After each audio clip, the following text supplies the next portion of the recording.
మీరు ఉన్నారు, మీ తమ్ముడు ఉన్నాడు, శిరీష్ రెడ్డి గారు ఉన్నారు. ఎందుకు ఆ రోజు ఖండించలేదు? ఖండించడం వదిలే, శిరీష్ రెడ్డి గారు మూడుసార్లు కూడా ఎట్టి పరిస్థితుల్లో జూన్ 1 నుంచి బంద్ అని చెప్పారా లేదా? అందరు ఇక్కడ తీయండి. అది అందరూ కూడా తెలిసిన విషయమే కదా 3 సెక్టార్లలో. దీన్ని మీరు నా మీదకు తోలి ఏదో మీరు తప్పించుకున్నారంటే అది కరెక్ట్ కాదు. భగవంతుడు ఉన్నాడు, అంతేమంతా ఉంచి నా దేవుడు శ్రీ పవన్ కళ్యాణ్, ఆయన అంతా గమనిస్తాడు.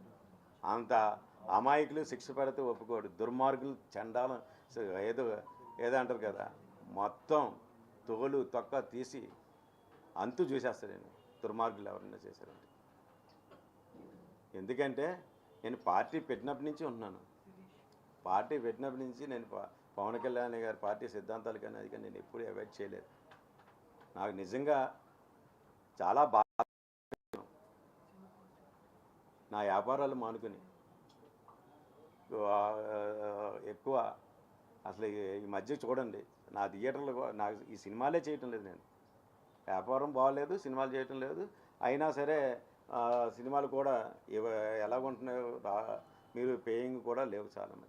వాటికి నేను మామూలుగా ఉంటే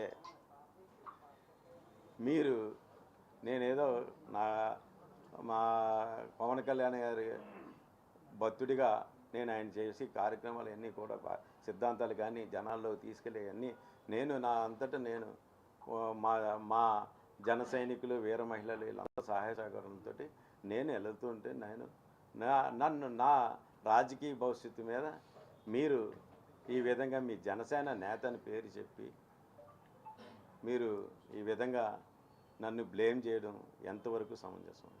మీరు ఇప్పటికీ కూడా పత్రిక ముఖంగా ఛాలెంజ్ చేసి చెప్తున్నాను, హరిహర వీరమ్మలు నేను బ్యాన్ చేయండి అని మీరు వీడియో ఉందని అంటున్నారు కాబట్టి అది నిజంగా నిరూపించండి. మీకు దమ్ము ధైర్యం ఉంటే, లేకపోతే నేను కోర్టుకి వెళ్తాను మిమ్మల్ని ఎట్టి పరిస్థితులు. ఎందుకంటే నా భవిష్యత్తుతో ఆడుకున్నారు మీరు. ఎప్పుడో మే 13న వాళ్ళతోటి పెట్టిన దానికి అప్పుడు అనౌన్స్ లేదు, అది కూడా మేము బంద్ అని మాత్రం అనలేదు. వర్కౌట్ కాకపోతే మూసేస్తామని చెప్పాము, కానీ అసలు బంద్ అని మాత్రం కాలేదు. కాలితే చూడండి జిల్లాలో ఇప్పుడు ఎన్ని థియేటర్లు ఉన్నాయి, ఎన్ని థియేటర్లు క్లోజ్ చేసి ఉన్నాయి ఒకసారి చూడండి. మన అందరూ ఆఫీసర్లు కూడా వెళ్ళారు, అన్ని థియేటర్లు చేశారు, ఎన్ని థియేటర్లు మూస్తున్నాయో వాళ్ళు చూశారు. ఇది ఎగ్జిబిటర్ల పరిస్థితి. దానికోసం అన్నాం, కానీ మీరు అసలు పవన్ కళ్యాణ్ గారి సినిమాని ఆపే దమ్ము ధైర్యం ఎవరికి ఉంటుందండి? సోల్జర్స్ జన సైనికులు అంటే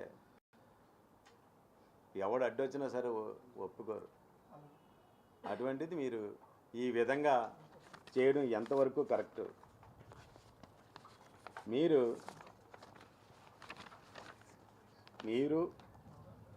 సురేష్ బాబు, మీ తమ్ముడు శిరీష్ రెడ్డి, సునీల్, మీరు చేస్తున్న అరాచకాలు అందరికీ ఇప్పటివరకు ఎవరో చెప్పడానికి భయపడి ఉంటారు. నాకు మా నాయకుడు చెప్పింది ఒకటే, నిజం నిర్భయంగా చెప్పు, భయపడకు, ఉన్నది ఉన్నట్టు చెప్పండి. ఎవరు ఇదేనే ఈ సబ్జెక్ట్ అనే కాదు, ఏదైనా సరే మాకు నీతి నిజాయితీ నేర్పించింది మా నాయకుడు. ఈరోజు భారతదేశం మొత్తం నీతి నిజాయితీ నెంబర్ 1 ఎవరైనా ఉన్నారంటే శ్రీ పవన్ కళ్యాణ్ గారు.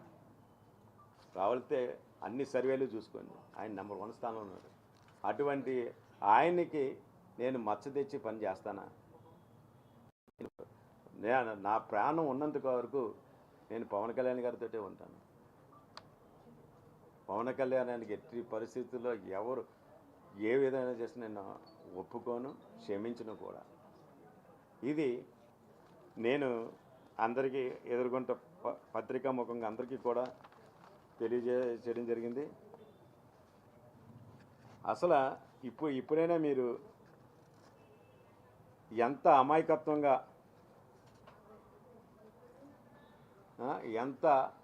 అమాయకత్వంగా ఏ విధంగా ప్రెస్ మీట్ పెట్టారు చాలామంది ట్విట్టర్లో కూడా చూస్తున్నారు. కమలాసన్ అని పెట్టడం కూడా చాలా చూసాం మనం. దిల్ రాజు గారు ఒక మీ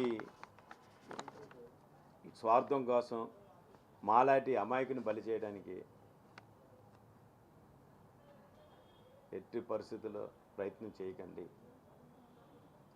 మేము నా సినిమా వ్యాపారంలోనే నాకు పవన్ కళ్యాణ్ గారి పరిచయం. సినిమా ప్రపంచం విస్తృతం అయిపోయింది, అందువల్ల సమిష్టి నిర్ణయాలు తీసుకోలేకపోతున్నాం అని దిల్రాజు గారు మాట్లాడుతున్నారు. ఎవరి నిర్ణయాలు సొంతంగా తీసుకుంటున్నారు. ఈ సినిమా ప్రపంచం విస్తృతంగా అయిపోయింది, సమిష్టి నిర్ణయాలు తీసుకోలేకపోతున్నారు. ఏంటి దానికి ఏం చెప్పాడండి ఆయన?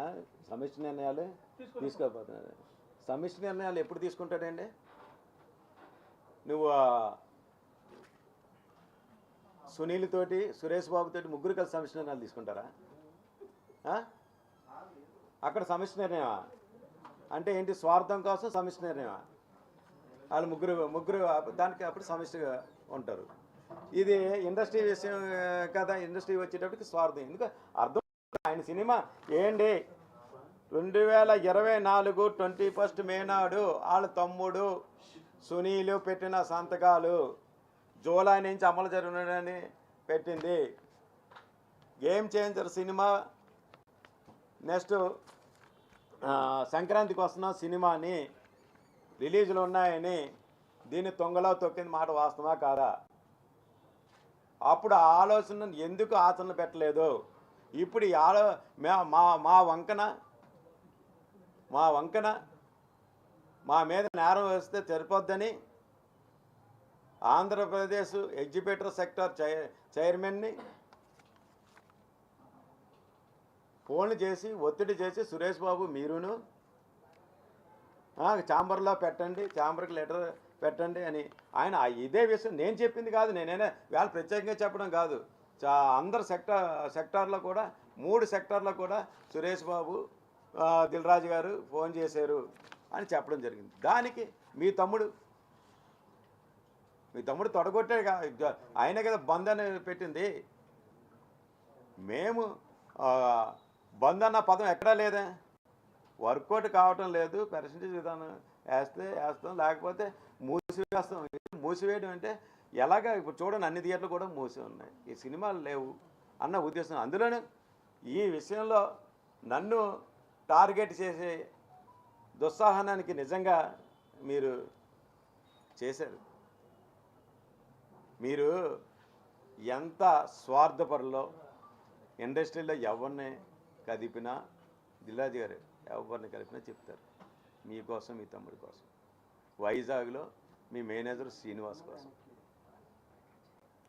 థియేటర్లో అక్కడ ఎగ్జిబిటర్లో ఏ విధంగా ఇబ్బంది పెడుతున్నారో. నిన్నేదో ఎగ్జిబిటర్లు బాగా ఉన్నాయి, అదేదో నక్కవినంగా ఏమైనా చెప్పారు కదా. బాధలు ఉన్నాయి, బాధలు సాల్వ్ చేస్తుంది. నువ్వు పెద్దవన్నీ అన్నావు కదా.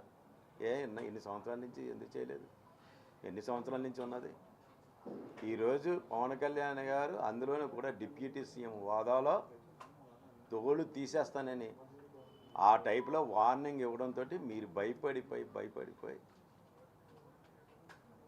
మీరు ఈ విధంగా అది ఎలా తోలాలని ఈ విధంగా మీ తమ్ముడిని రక్షించుకోవడం కోసం మీరు పెట్టిన పన్నాగం. ఆ నలుగురు దిల్ రాజు గారు తమ్ముడు శిరీష్ రెడ్డి అండి, సురేష్ బాబు, సునీల్. దిల్ రాజు గారు చేసిన ఆరోపణలకి పార్టీ ఇంత సీరియస్గా మీ మీద యాక్షన్ తీసుకున్నప్పుడు, పార్టీని నమ్ముకుని పార్టీ పార్టీ స్థాపించినప్పటి నుంచి ఇప్పటిదాకా ఉన్న మీ మాటను నమ్మి